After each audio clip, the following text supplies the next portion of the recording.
You wake up before the birds do, before the frogs even. The air presses against your chest like a wet blanket that's never been washed. It smells like mildew and diesel, old sweat, gun oil, and something sickly sweet. Rot, maybe. It's still dark, but your eyes are open. You haven't needed an alarm clock in weeks. Your body knows the rhythm now. Sweat, shiver, sweat again. You're 19. You haven't seen your mother in 9 months. You've stopped counting. Your boots are wet before they even hit the dirt. You swing your legs down from the cot, if you can call a canvas flap tied between two sticks a cot. A gecko scurries under your foot. You don't flinch. Around you, the others are waking up too. Some groan, some light cigarettes. Others sit in silence, heads bowed like monks. A few cross themselves, but quietly. There's no room for loud faith out here, just the soft kind, the kind that whispers. Today's mission is a sweep through the thickets around the Mekong Delta. Recon, that's what they call it. Just a little patrol, they say, just a few clicks in, a few clicks out. But you've heard that before. So has Corporal Lee. Lee's already up, chewing gum like it's breakfast. He nods at you, eyes tired. Dreamt of a crow sitting on my shoulder. Bad sign. You don't ask what it means. Out here, you don't tempt fate by asking too many questions. Breakfast is a pouch of powdered eggs and a squeeze of brown paste labeled beef. It doesn't taste like beef. It tastes like tin and nostalgia. You eat it anyway, crouched beside Lee, watching the sky go from black to bruised purple. No one talks about last week, not out loud, about how Private Torres vanished after stepping off the trail for less than 30 seconds. No screen, no sound, just gone. Some say he fell into a pit. Some say he was taken. The jungle, they say, is alive. Lee tells you about the traps again, like he always does. Punji sticks, he says, sharpened bamboo, dipped in poop to make sure you get infected. One step, that's all it takes. You already know. You've seen it. You nod anyway. The jungle hums. It's not quiet. It's never quiet. It hums with life, bugs, birds, blood. But somehow it feels like silence, like something is waiting. You check your rifle. Again. And again. Then the sergeant calls the order. You sling your pack, tighten the straps, and step into the green. The jungle swallows you whole. You take your first step into the tree line, and it's like walking into the throat of something alive. The world shifts. The air is different here, thicker, darker. The sunlight fractures into slivers through the canopy, never quite touching the jungle floor. What little light reaches you dances like something unsure of itself, like it knows it doesn't belong. Boots sink into soft earth, not mud exactly, more like decomposing leaves and regret. The sound of your footfall is swallowed instantly. No echo, no crunch, no confirmation you were ever here at all. You move in single file. 5 men ahead of you, 6 behind. No one talks. Corporal Lee is just ahead, the strap of his rifle taut against his shoulder, his neck glistening with sweat. He walks like a man who doesn't trust the ground beneath him, and you're beginning to understand why. The jungle has rules but no signs. Everything looks the same until it doesn't. One minute you're following a trail of flattened ferns, the next you're staring at a patch of moss that shouldn't be there. Or maybe it should. You just don't know anymore. The deeper you go, the more the jungle changes. Louder in some places, then suddenly silent like a held breath. Cicadas drone high above, but then there's a break. A clean, terrifying gap where all the buzzing just stops. That's when Lee freezes. You nearly walk into him. His hands up, fist clenched. "Tripwire," he whispers. And there it is, barely visible. A strand of fishing line stretched across the path, tied between 2 low shrubs. You follow it with your eyes, heart thudding. It leads to a rusted canister tucked beneath a tree root, homemade, wrapped in metal scraps. You step on that, Lee says, and it cooks everything within 6 feet. You nod. He points to a safe way around, stepping carefully. The others follow, slower now, quieter. And then, just 20 yards further, it happens. A sound like a wet snop, a scream, not a long one, just a bark of agony cut short. You spin around. One of the rear soldiers, Jenkins, has fallen. You can't see what did it, just that he's on the ground, writhing. Blood sprays up from his calf like a fountain. 2 men drop beside him, but they're not yelling. They don't have to. They've seen this before. Punji pit. You're ordered to hold position. Jenkins is dragged clear. His leg is a mess of puncture wounds, deep and ragged. You can see the bamboo, dirty, splintered, sharp, dipped in something. Smells wrong. He moans, sweat slick on his brow, teeth clenched against the pain. Lee tears open a morphine syringe and jabs it into his Jenkins thigh. He goes quiet almost instantly. You stand there, rifle clenched, eyes darting to the trees. No sign of the enemy, no shots, no warning. Just the jungle pretending it's innocent. You keep moving, because you have to. Jenkins is medevaced. You step carefully, each footfall now its own prayer. You walk slower, you sweat harder.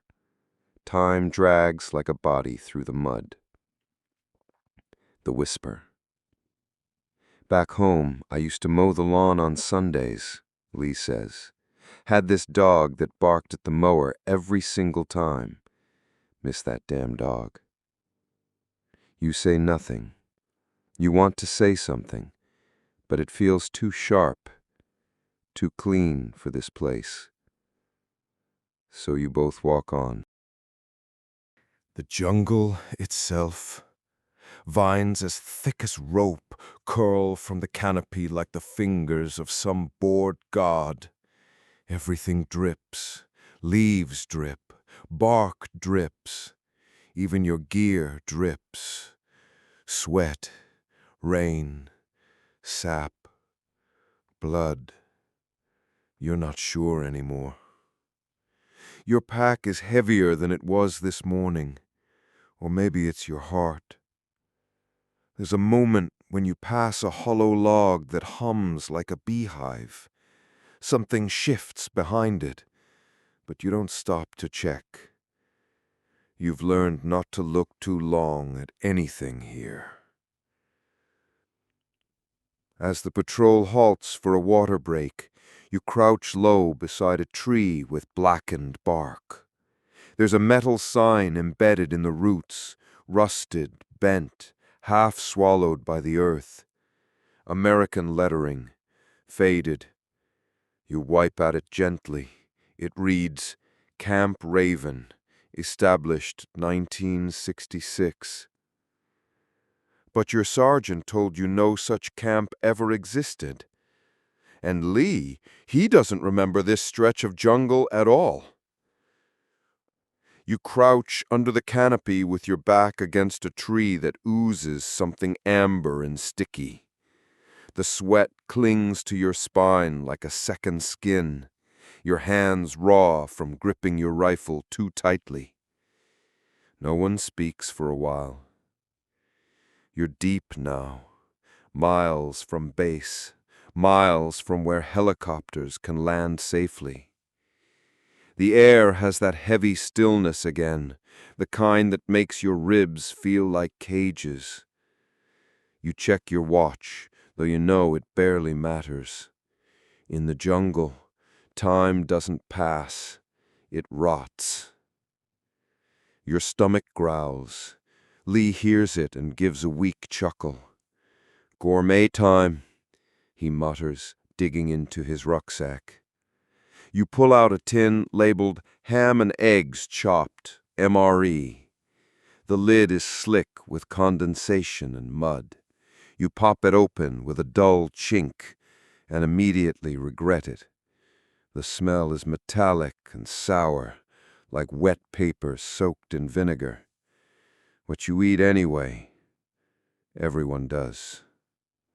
You chew slowly, mechanically, your senses divided between the food in your mouth and the forest breathing around you.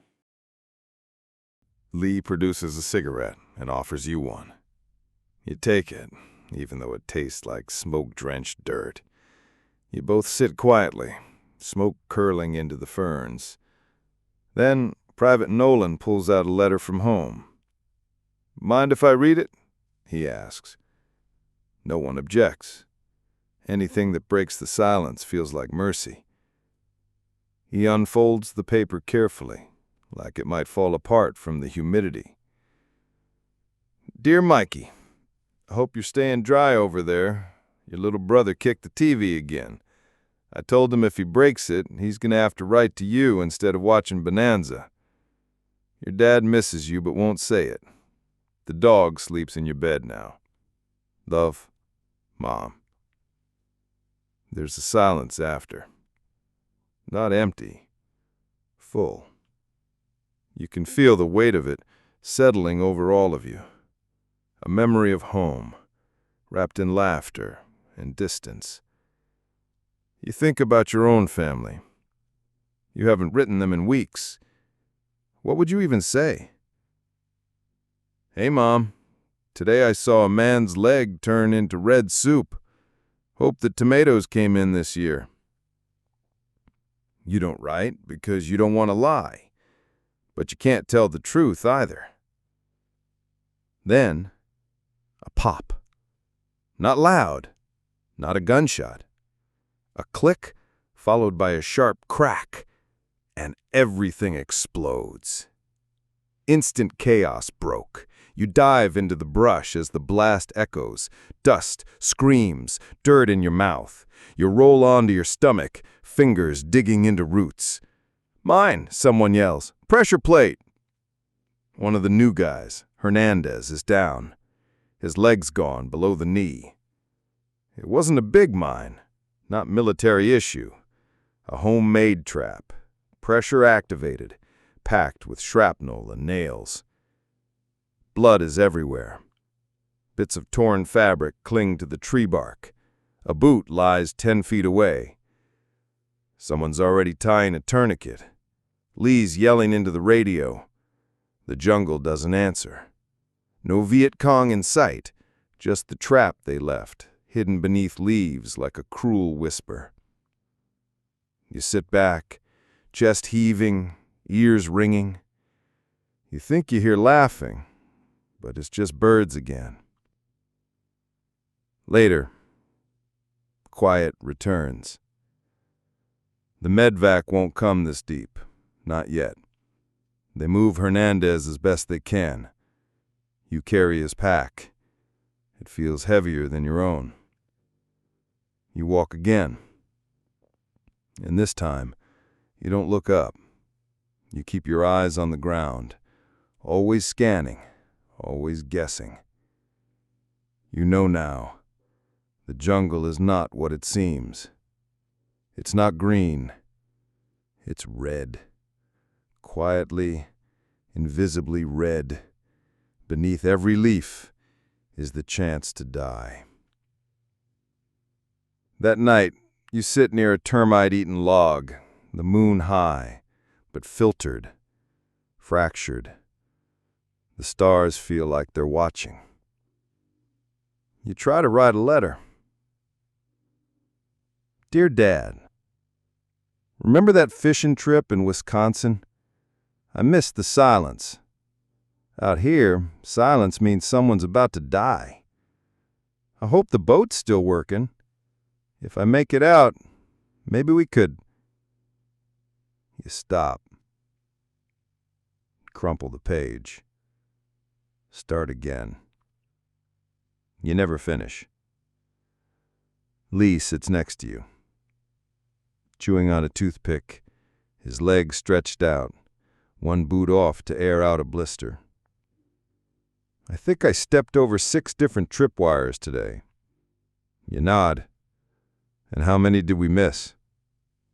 He shrugs. If we missed them, we'd know.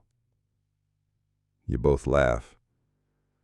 It's not funny, but it's all you have. Later, you rest your head on your pack and stare at the stars. The jungle chirps and hisses and rattles. You wonder how the world can still have stars. You wonder if your mother would recognize you now. You wonder if you'll wake up tomorrow with your legs still attached. Then your eyes close, not from peace, but exhaustion. And the jungle keeps breathing. You're on first watch tonight. Not because you volunteered. No one really does anymore. It's just your turn. You sit with your back against the termite-swollen tree trunk, the barrel of your rifle balanced across your lap, eyes scanning the black. Lee sleeps a few feet away, curled on his side, one arm across his chest like he's bracing for something. His lips move slightly in a dream you're afraid to ask about. It's not really dark. Not truly. The jungle never gets pitch black. Too many glows. Moonlight through canopy slits. The soft green of bioluminescent fungus on tree bark. Fireflies drifting like blinking eyes. But the shadows move here. They sway. Breathe, and you know, some of them aren't shadows at all. The jungle chatters to itself all night. Frogs call like drunk clarinets. A monkey lets out a sudden scream so human it makes your spine stiffen. Leaves rustle constantly, sometimes from wind, sometimes not. You stare into the trees, breath held tight. Was that branch there a minute ago? Did something just shift behind that log? Your heartbeat has its own rhythm now. Slow, deliberate, ready. You're learning to hear in layers, listening for the gap inside the noise. Because it's not the sounds that scare you. It's the moments when the jungle goes silent. You remember boot camp. Drill Sergeant Clayton, loud, red-faced, veins bulging in his temple as he screamed at you during your first week in Fort Polk. You think you're tough now? You wouldn't last a day in the bush. He was right in a way. You didn't last a day, because you've lasted dozens of them, not by being tough, by being quiet, careful, by unlearning everything you thought mattered. No medals, no glory, just staying alive. Most of the guys sleep in shifts, some in makeshift hammocks strung low between trees. Others just curl in the dirt, backs pressed to their packs, rifles always within reach. The ground here never feels dry. The air clings to you. Your socks are soaked through, your skin raw in places you didn't even know could blister. Someone mutters in their sleep. Probably Reed. He's always talking to someone back home in his dreams. Sometimes he cries. None of you mention it when he wakes. Earlier today, Lee told you his sister taught him a trick when they were kids. If you light a candle and the flame dances but there's no breeze, it means a spirit is nearby. You asked him what he does when that happens. He shrugged. I blow the candle out. Let the dead be. You don't light any candles tonight. Just in case. Night blurs. Minutes stretch. Hours blend. At some point, your eyelids droop. Just for a moment. Just one blink too long. Snap. Not loud. Not even close. Just a twig breaking under weight.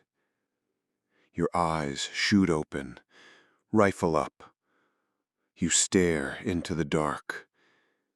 Nothing. But your body is alert now, every nerve lit like wire. You slowly shift, fingers closing tighter on the grip. Then you see it. Just the faintest shimmer. A thin wire drawn taut across the forest floor. 5 feet from camp. You breathe through your nose, force calm. You crawl forward, belly to mud, slowly tracing the line. It's a tripwire, tied to a grenade inside a hollowed gourd, nestled under a fern. You could shout, wake the others, risk the noise drawing fire, or you could try disarming it yourself. You weigh it silently. Every second matters. Then you hear something else. Footsteps, light, barefoot. Not animal, human. Soft rustling in the underbrush to your left. You freeze. The sound stops. Silence thickens. Then a voice. A whisper. In Vietnamese. Just a few words, too low to understand. And then it's gone. No explosion. No attack. Just the wire. Just the sweat pooling in your palms. Just the realization that someone was here, watching, and chose to walk away. Morning comes. You never wake the others. By dawn, the wire's still there, untouched. You disarm it just after sunrise, hands trembling, breath held. The gourd is empty now. No grenade inside. Someone took it in the night. Someone left you alive. You don't know why, but you'll remember it. Forever.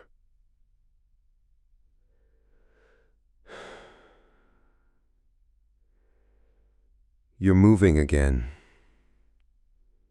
The sun cuts through the trees in thin slices, but it does nothing to warm you. The jungle is always wet, always close. The air sticks to your skin and weighs down your breath like invisible gauze. Sweat drips from your collarbone, down your back, into your boots. You can feel the soft squelch every time you step. The patrol is quieter today, different.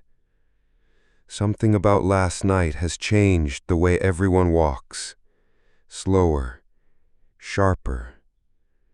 Even Lee, usually the one to crack a joke or hum an old Beatles song under his breath, keeps his eyes locked on the path ahead. You can tell he feels it too. Something is off. It happens in less than a second. Private Dalton, rear guard, just vanishes. You don't see it. No one does. 1 minute his boots are crunching behind you. The next, there's silence. No scream, no branch break, no rustle. Just gone. Everyone halts. Lee spins around, whispering, "Dalton!" The sergeant gives the hand signal. Hold position. 2 men are sent back, quiet, rifles raised. They return a few minutes later, shaking their heads. Nothing. No trail, no blood, no sign of struggle. His radio is still crackling softly in the leaves. Dalton, who had a baby girl born 2 weeks ago. Dalton, who just got promoted. Gone, like the jungle swallowed him whole. Again. The traps they don't teach you about. Later, when the column slows again, the sergeant shows you what got one of the Marines last month. A deadfall trap. Heavy bamboo logs suspended by vines, rigged to fall at the lightest touch. They crush, not maim. He points to the ground where a patch of dirt looks too flat. You realize there's a pit beneath, covered in woven palm leaves and moss. At the bottom, more punji sticks, smeared with waste. They're not trying to kill you fast. They want you to scream, slow you down, make you feel it. You nod, because you already knew that. You just didn't want to say it aloud. Midday, the heat pressing like a hand to your throat, you see him. A small boy, maybe 7, standing at the edge of a tree cluster. No shirt, skinny arms, brown shorts covered in mud. He says nothing, just stares. Then he steps forward, limps, blood running from his bare foot, a wound sliced clean across the sole. Everyone freezes. Lee raises his rifle halfway. The sergeant's voice is calm but cold. Hold. You don't know what to think. A child, bleeding, lost, or bait. You've heard the stories. Children used to lure patrols, lead them toward snipers, or walk across minefields to make sure it's clear. Sometimes they're carrying grenades inside fruit baskets. Sometimes they're just children. Don't do it, man. Don't move. But your feet are already shifting. You don't walk forward. Not yet. You crouch low. Speak gently. Con Jauko Sauhom? Are you okay, child? The boy's eyes widen slightly. You're not sure if it's surprise or fear, or something else entirely. He doesn't respond. Then he takes another step forward. Lee's safety is off now, so are half the others. You see it too late. A small movement, the boy's hand twitching toward his waistband. No one fires, but Lee tackles you sideways just as a pop erupts, something metallic, not a weapon. You roll over, heart pounding, rifle raised. But the boy is still standing, crying now. You rush forward and see what it was. A rusted cooking pot had fallen from a vine just behind him. Noise, just noise. A trap for your minds, not your bodies. Now everyone's yelling, trying to keep it calm, trying to decide what to do. The boy collapses, sobbing. You see the real wound now, a gash in his foot from jagged glass. The blood is real, so is the fear. What you choose to do. You clean the wound with iodine and a bandage from your kit. Lee stands guard, twitching every time a leaf rustles. No one relaxes. You give the boy a can of peaches and a plastic spoon. He doesn't speak, just eats, fast. Then, as silently as he came, he disappears into the undergrowth again.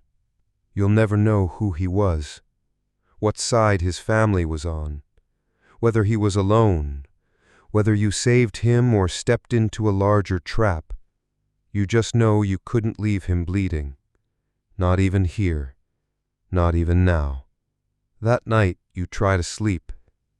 The jungle seems even darker. Lee lies awake beside you. He doesn't say anything for a long time. Then, finally, you think we did the right thing? You don't answer, because you don't know. Because sometimes surviving isn't about right or wrong. It's just about next. You wake to a strange stillness. Not quiet, never that, but there's a pause in the usual rhythm of sounds. The frogs, the insects, the wind slipping through the trees. It's like the jungle is waiting. You're still alive. You flex your fingers to prove it, to remember that you're here in this body, in this moment. Lee is sitting on a rock, scribbling into his weather-stained notebook. Not orders, not a report, a letter. Been trying to write the same paragraph for 2 weeks, he mutters. You nod, understanding without asking. You've got your own half-written letter stuffed in your shirt pocket. It starts with "Dear Mom," and never gets further than that. You keep trying to explain something you don't understand. How do you tell someone that even when nothing's happening, everything is? That the jungle presses into your dreams? That you've forgotten how many days it's been since you laughed without flinching? Later that afternoon, someone finds a cracked cassette player in a local hut, abandoned and half swallowed by vines. No power, no batteries. But one guy, Specialist Tran, jimmies it open and fiddles with wires until the speaker crackles to life. Music. Grainy, fluttering. Sam Cooke singing "A Change Is Gonna Come." Someone exhales a breath that sounds too much like a prayer. The melody floats over the patrol, brief and trembling, before the batteries die again. No one speaks. That song stays with you for the rest of the day. At dusk, Lee hands you something, a creased black and white photo. A girl in a summer dress, hair pulled back, smiling like she believes the world is kind. "My sister," he says, "and the only reason I haven't put a bullet in my own head." You don't know what to say, so you just fold the photo back into his wallet and hand it to him gently. "I used to want to be a teacher," he adds almost absently. You look at him. He shrugs. "Thought I'd teach history. The irony's not lost on me." The ambush. It begins with a smell. Burnt rubber, metal, gunpowder. You sniff the air instinctively, and then it starts. Gunfire, from nowhere, everywhere. Crack, crack, crack, crack. You dive behind a root, dirt exploding near your shoulder. Bullets chew through leaves, someone screaming. You don't know who. It could be you. Lee yells something, maybe a direction, maybe your name. You can't hear. You spot flashes in the trees, return fire, reload, move, low, fast. Someone tosses a smoke grenade. A white bloom clouds your vision. Chaos. The jungle erupts into 100 tiny wars, each man alone behind a tree, a stump, a prayer. Then you see him, Lee, ducking and moving to flank, his rifle drawn up, teeth clenched, and then a shot. A single shot. Lee jerks backward, hits the ground. You scramble to him, crawling through the underbrush on elbows and knees, thorns tearing your sleeves. He's bleeding from the stomach, deep, fast. His eyes find yours. Don't let them carry me out in a bag," he says, voice cracked. "Shut up," you whisper. "You're fine. It missed everything." "You're a terrible liar," he grins weakly. You hold pressure to the wound, yelling for a medic, voice hoarse, cracking. The gunfire is fading now. The Viet Cong have slipped back into the trees. They always do. Your hands are soaked. You keep him talking. An hour later, the helicopter finds a small clearing just wide enough. The trees bend beneath its blades as it lowers, kicking up dirt, leaves, ash. You and 2 others load Lee onto a stretcher. You grip his wrist the whole way. He looks up at you. "Tell her I tried." You nod. "You'll tell her yourself." He's lifted into the bird. You step back. The rotors roar to life. A storm of wind slaps the sweat from your face. And then he's gone. Aftermath. The jungle is quiet again. The medic burns the bloodied bandages in a small fire. You clean your rifle by moonlight. No one speaks for a long time. That night, for the first time, you write a real letter. You don't talk about the war. You talk about peaches, about songs, about a boy with a cut foot who didn't speak but cried like any other child. You don't write it for your parents, not really. You write it for yourself, to remember. You lie awake under the stars, staring through a break in the trees.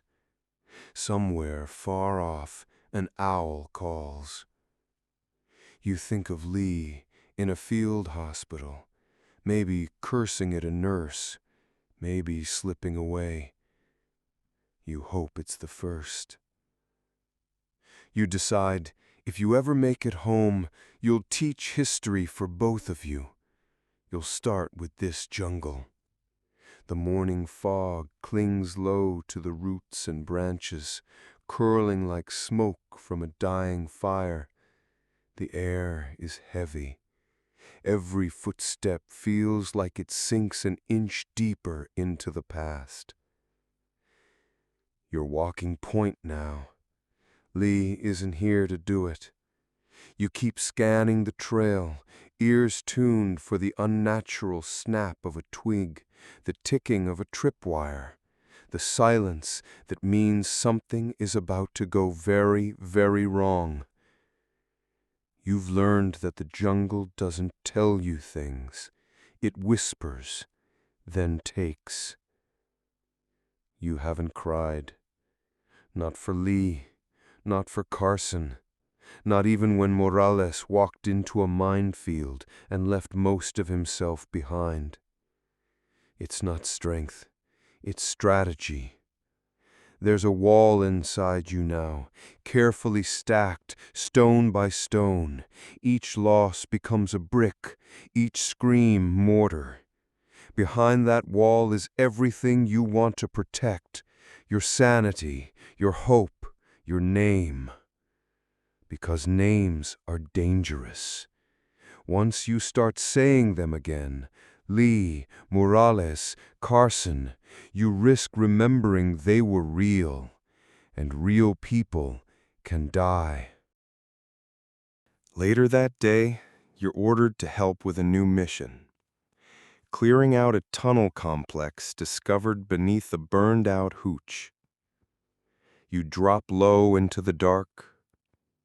The air is stale, thick with mildew, urine, gunpowder, and something else, something old, rotting. The tunnel is barely wide enough to crawl. Every movement sends a shudder of earth through your chest. It feels like being buried alive. You sweep forward, flashlight shaken. A rat skitters past. You don't scream. You're too tired to scream. Then you see it, a small room, lit by a shaft of light from a cracked roof. Maps, empty crates, a child's sandal. You sit for a moment, breathing in the memory of someone else's war. And then you leave it behind. Like so many things here, it never existed as far as the world is concerned. That night you eat rice scooped from a steel pot that smells faintly of mold. One of the guys finds a peanut bar in a care package and breaks it into 6 tiny squares. No one speaks, but the gesture is understood. A small reminder of something sweet, something shared. Someone plays House of the Rising Sun on a battered harmonica. The melody is cracked, but carries weight. You close your eyes. You let yourself drift into the sound, imagining Louisiana dirt roads, rocking chairs, and the ache of a song sung by people who never went to war, but knew pain just the same. 2 days later, you receive a letter postmarked from Michigan. You open it with calloused fingers, slowly, like the paper might bruise. It's from Lee's sister. You'd forgotten you wrote her. Thank you, it says, for sitting with him, for not letting him be alone. There's a photo inside, a different one. Lee as a boy, sitting in a tree, laughing, a stick sword in his hand. The letter ends with, "He always wanted to make things better. I hope he still believed that was possible, even out there." You fold it up and tuck it into your rucksack. right beside your own half-written letter home.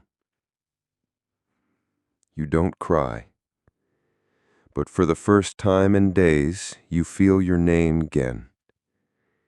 It's still there, beneath the grime, the blood, the silence. You are still someone. On your last patrol before rotation, it rains harder than it has all month.